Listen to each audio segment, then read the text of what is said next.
C'est aujourd'hui le dernier épisode de cette longue série qui a duré 10 vidéos depuis septembre 2020. Je vais donc vous résumer dans cette vidéo les grandes lignes de cette année que j'ai consacrées à la planète rouge. Donc si vous êtes prêts ou prêtes, eh bien nous sommes partis.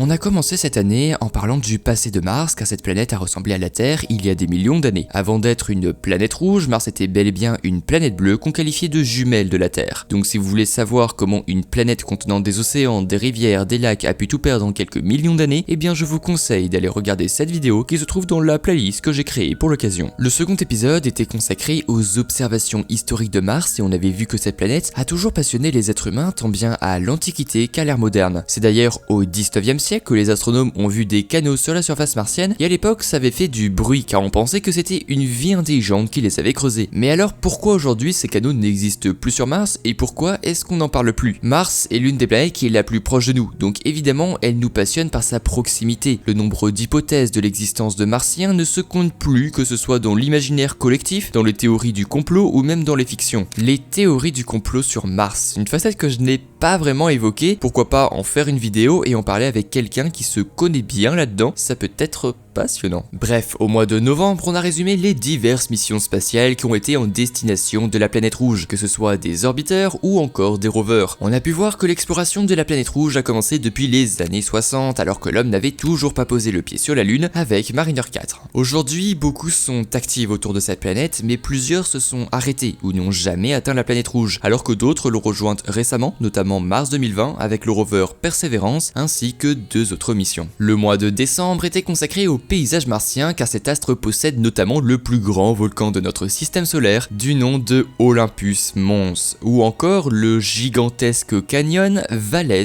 Marineris. Qu'est-ce qui a fait que ce paysage soit aussi chaotique par rapport à la Terre? Les objets célestes qui ont frappé Mars sont une raison, mais ce n'est pas la seule. Le mois d'après, en janvier, on s'est penché sur le sujet de la transmission des données des rovers présents sur Mars vers la Terre. On avait notamment pris l'exemple de Curiosity. Il est bien sûr possible de transmettre via l'antenne de Curiosity, mais c'est si lent par rapport aux grandes quantités de données scientifiques que Curiosity a à nous transférer que ce n'est pas vraiment la meilleure méthode. Si tu veux en savoir plus, la vidéo et comme toutes les autres de cette série sont dans la description. En février, on a évoqué la préparation aux futures missions martiennes, puisqu'un voyage vers Mars, c'est quand même 6 à 9 mois avec la technologie actuelle et on restera sur cette planète environ 2 ans avant de repartir pour la même durée de voyage. C'est d'ailleurs le mois d'après qu'on a parlé du voyage vers la planète rouge où on voyait les 2 scénarios possibles pour rejoindre cette planète. Mais durant un aussi long voyage, comment faire face aux puissantes radiations qu'émet notre étoile qui sont très cancérigènes pour l'humain? On a évoqué aussi les nouveaux moyens de propulsion dont un qui pourrait nous propulser vers notre voisine en seulement 39 jours.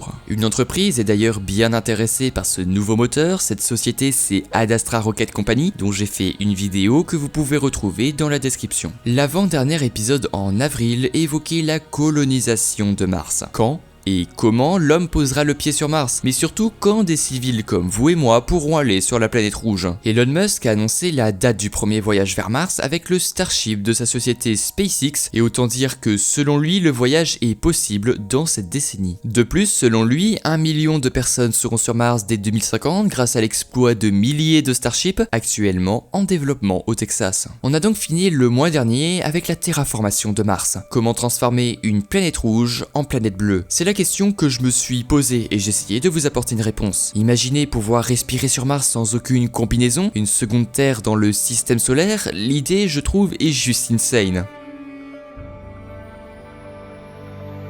Et donc voilà, merci à tous de m'avoir soutenu cette année, ça n'a pas été facile de tenir les délais de ces 10 épisodes, ça a été quand même une énorme organisation durant cette année, mais j'ai réussi et je suis content de vous proposer une série entièrement consacrée à la planète rouge qui intéresse à l'heure actuelle les plus grands scientifiques du monde entier. C'est aussi le dernier épisode de cette série Astrodoc, tout comme Minute Astronomie qui se stoppe cette année. Je ferai une vidéo pour vous présenter mes projets de l'année prochaine car j'aimerais vous proposer des vidéos plus longues avec des sujets plus approfondis et mieux travaillés. Et moi je vous dis à la prochaine, c'était la ref, allez à plus.